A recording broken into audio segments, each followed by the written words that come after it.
예수님께서는 말씀으로 왕의 신 아들을 고치셨습니다. 그리고 이제 유대인의 명절이 되어서 예루살렘으로 올라가십니다. 근데 가는 길에 예루살렘 안에 있는 베데스다라고 하는 연못에 들르게 됩니다. 근데 그 베데스다 연못에는 그 당시에 많은 병자들이 누워서 혹은 앉아서 어떤 순간을 기다리고 있는 것이었습니다. 사람들이 그렇게 많이 모인 데는 그곳에 그런 이야기가 있답니다. 베데스다 연못에 한번 이렇게 물이 이렇게 탁 솟아오를 때가 있는데, 그때 그 물 수면이 움직이면 그들이 어떤 생각을 하냐면, 천사가 이곳에 임해서 물을 움직이게 하는 거다라고 믿었다는 거예요.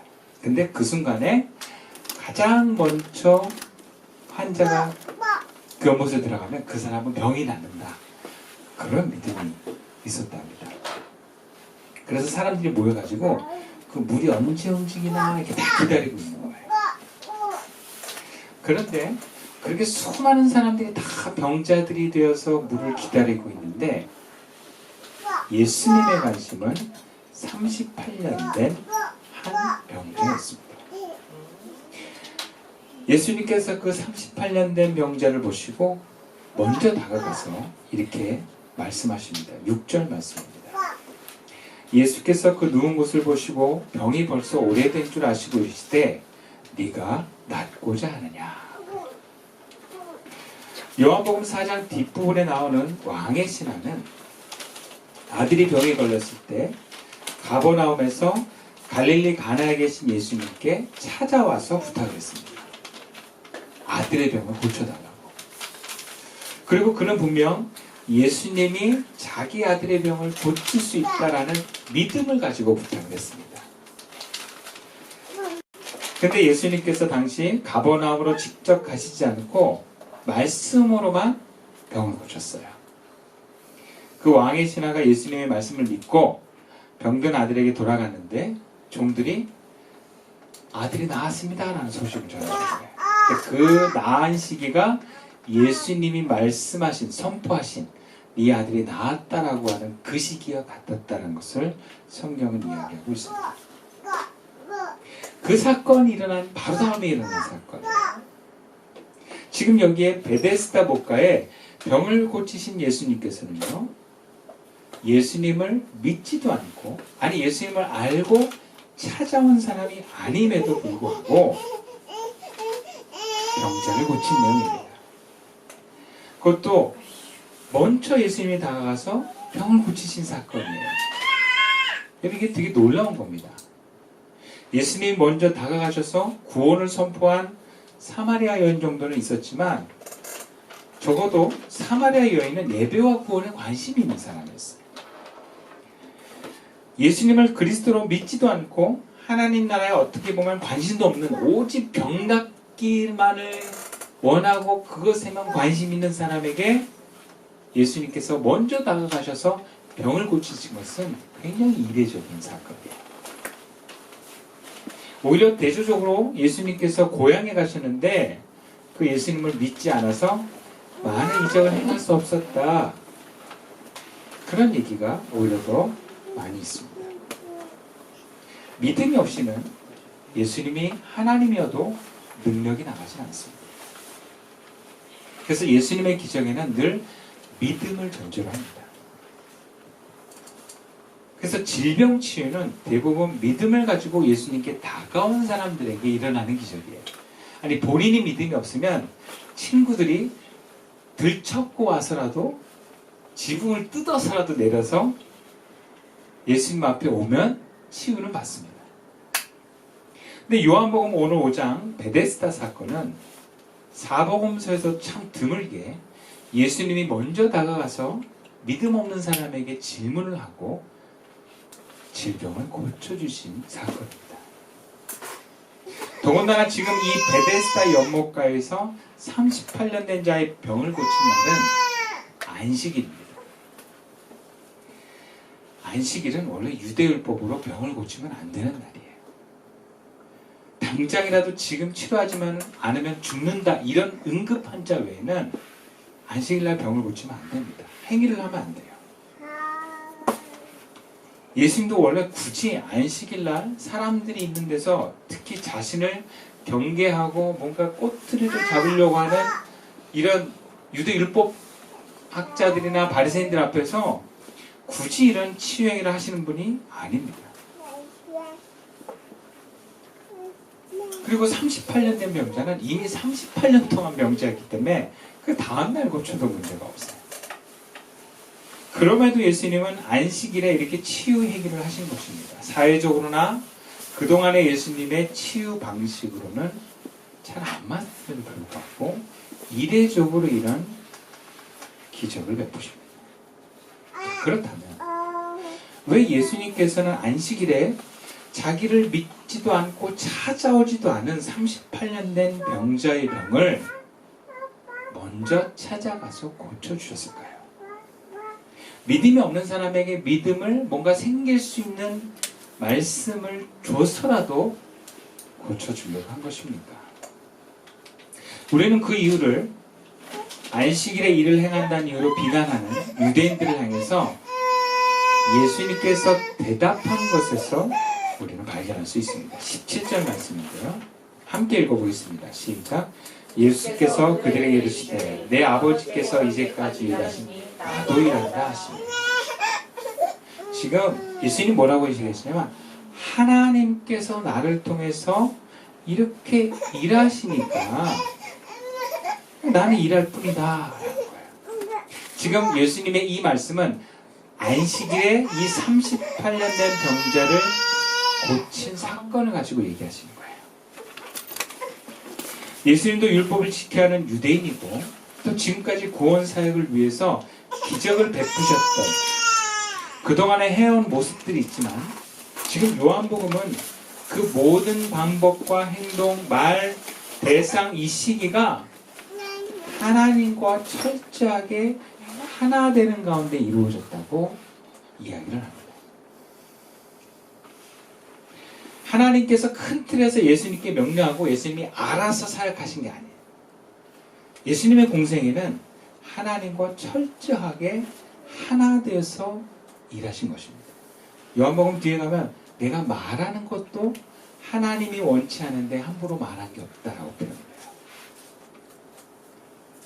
예수님은 철저하게 하나님과 연결되어서 성령 하나님께서 임하시는 그 하나님의 역사에 하나가 되어서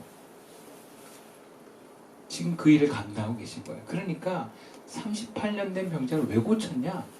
하나님이 고치길 원하시니까. 하나님이 지금 나를 통해서 이 38년 된 병자를 고치길 원하시고 그렇게 하시려니까 내가 했을 뿐이다 라는 거죠.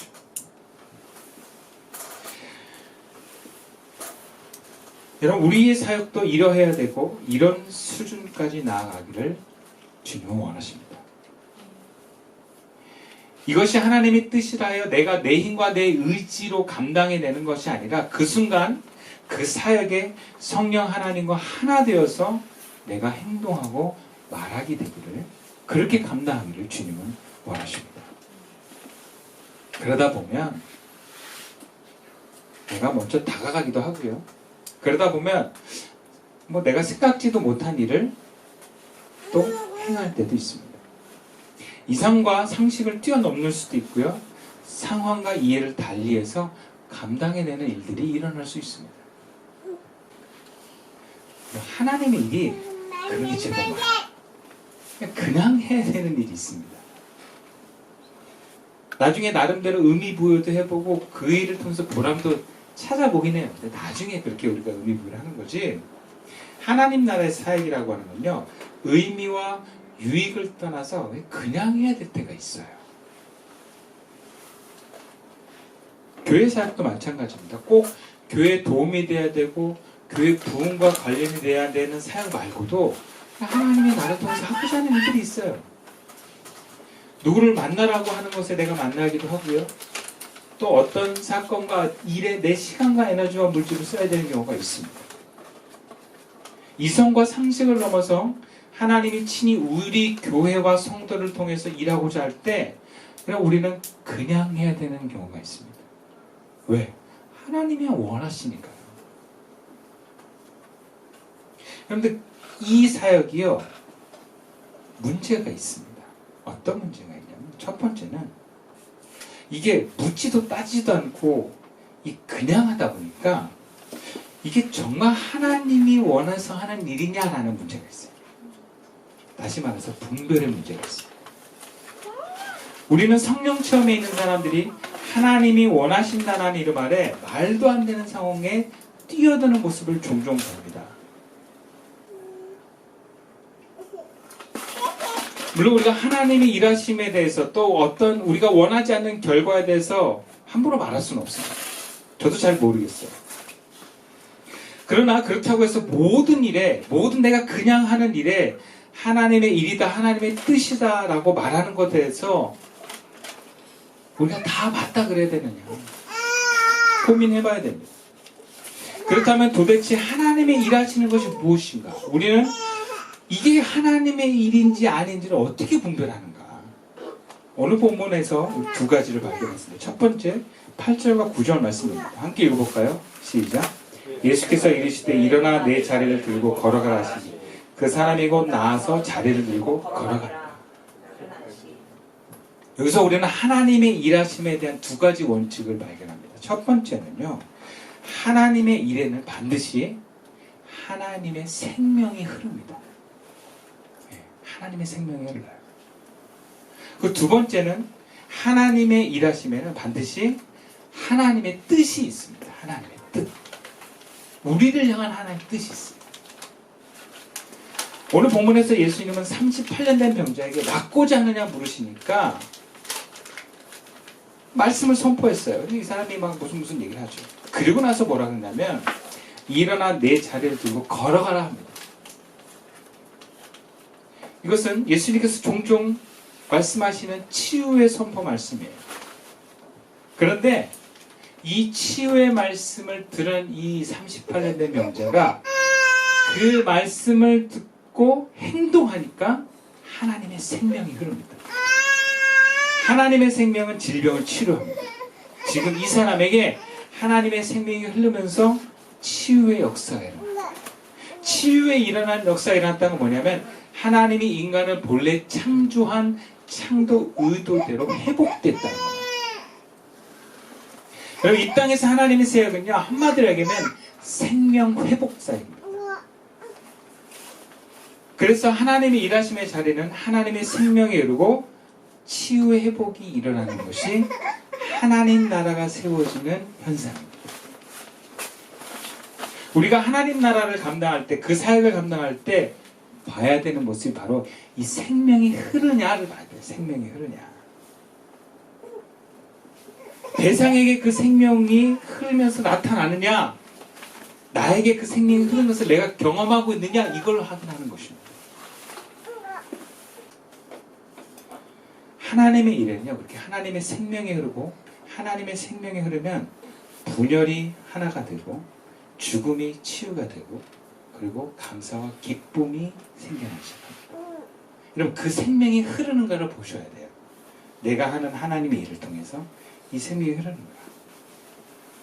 두 번째, 우리를 향한 하나님의 뜻은요, 하나님을 사랑하고 이웃을 사랑하는 틀 안에 있는가, 그걸 보는 거예요.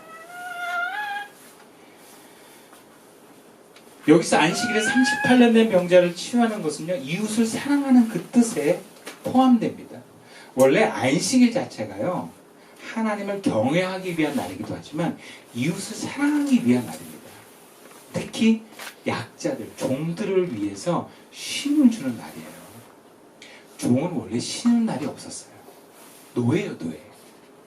1년 360일 계속 일하다가 능력 없으면 쓸모가 없어지면 버리는 게 종입니다.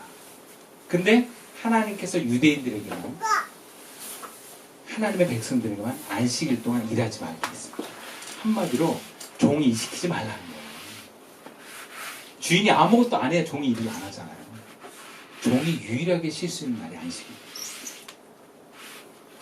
그러니까 하나님은 안식일을 통해서 이웃을 사랑하고 그들을 배려하는 날을 만든 게 안식이에요.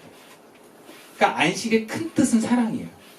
그러니까 지금 예수님께서 이 병자를 치유하는 건 안식일의 법에 어긋나는 게 아닙니다. 우리가 하나님의 일을 감당한다 그러면서 일을 할 때 보면은 자기를 위한 일들이 많아요. 자기를 위해서 사실은 하나님의 일이라고 포장되면서 감당하는 일이 많습니다. 그것은 하나님의 일이 아닙니다.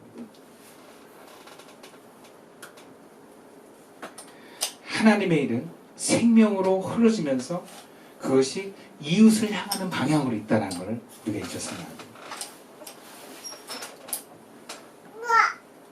그리고 두 번째, 우리가 하나님의 일을 하는 데 있어서 문제가 있는데, 그 문제는 분별의 문제를 넘어서서 에너지가 고갈되는 문제가 있습니다.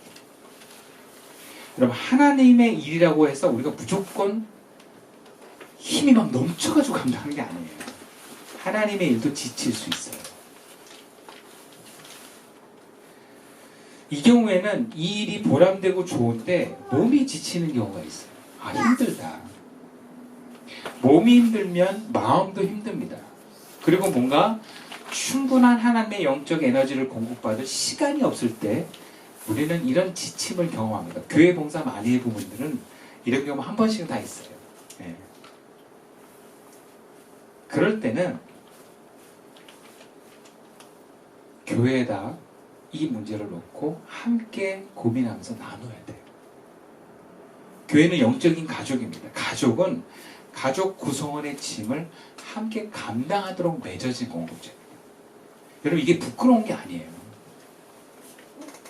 물질적으로 어려울 때 가족한테 얘기해서 도움을 받는 건 부끄러운 게 아니에요. 그게 가족이에요. 네. 가족이라는 마음은 사실 서로가 우리가 남이 아니다. 네가 힘들면 내가 짊어지는 게 희생이 아니고 당연한 거다라고 생각하는 게 가족이에요. 교회는 바로 그런 가족 공동체입니다. 오히려 예수님은 혈연 가족보다 더 하나님 나라의 가족이 더 가깝다라고 표현을 하는 정도예요.